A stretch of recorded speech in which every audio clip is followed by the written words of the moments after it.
বিসমিল্লাহির রহমানির রহিম।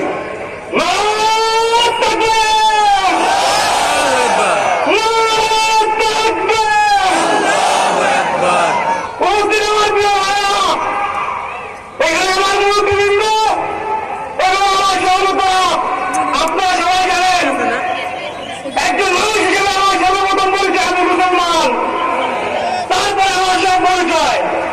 আজকে ভোলাবাসী এবং ভোলা ছাত্রপন্থী হিসাবে আমি সর্বপ্রথম বলতে চাই, ভোলার মানুষের প্রাণের দাবি ভোলার গ্যাস, ভোলা মানুষের সেতু, ভোলার মেডিকেল কলেজ, এই দাবির সাথে আমরা একত্র প্রকাশ করছি। যেই সংগঠন যখন এই দাবি নিয়ে মাঝে নামবে, আমরা ছাত্র জনগণ তাদের সাথে ঐক্যবদ্ধ হয়ে আন্দোলন সংগ্রাম চালিয়ে যাবো, এই ঘোষণা করছি।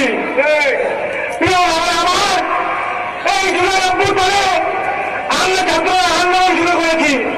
সেই আন্দোলনের প্রেক্ষিতে এই বলে সাধারণ জনগণ, এই বলে আমাদের স্কুল কলেজ, আমাদের মাদ্রাসা ভাইরা আমাদের সাথে আন্দোলন ঝাঁপিয়ে পড়েছে। এই আন্দোলনকে নস্যাৎ করার জন্য তৎকালীন সুরেখাসক আমাদের উপর গুলি চালিয়েছে। সেই গুলিতে আমার ভাই আহত হয়েছে, আপনার ভাই আহত হয়েছে। এই আহত হওয়ার পরে 5 তারিখ কারফিউ বন্ধ করে সংগ্রামী বাংলাদেশিরা মাঝে নেমে এসেছে, স্বৈরাচার পালিয়ে যেতে বাধ্য হয়েছে। আমরা স্পষ্ট করে বলতে চাই, বাংলাদেশে আগামী থেকে ক্ষমতায় আসবে তার নির্ধারণ করে বাংলাদেশের জনগণ। কিন্তু যারা আমার ভাইয়ের বুকে গুলি করছে, যারা আপনার ভাইয়ের বুকে গুলি করছে, যারা আমাদের মায়ের বুক খালি করছে, আমরা তাদেরকে এই বাংলাদেশে বিন্দু পরিমাণ ঠাঁই দেব না। যারা তাদেরকে পুনর্বাসনের চেষ্টা করবে, আমরা তাদেরকেও সামান্য পরিমাণে ছাড় দেব না।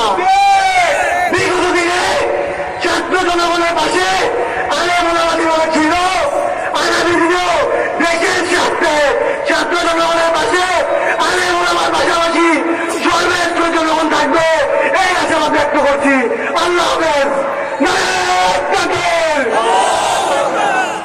ধন্যবাদ। মাশাআল্লাহ। সংগ্রামী